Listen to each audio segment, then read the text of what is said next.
You ask Tiger to solve. This deals with linear equations with one unknown. The final result is x equals 27. Let's solve it step by step. Swap sides. Group all constants on the right side of the equation.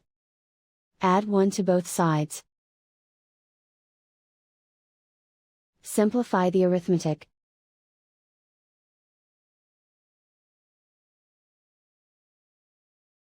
Isolate the x. Multiply both sides by 3. Group like terms. Multiply the coefficients. Simplify the fraction. Simplify the arithmetic.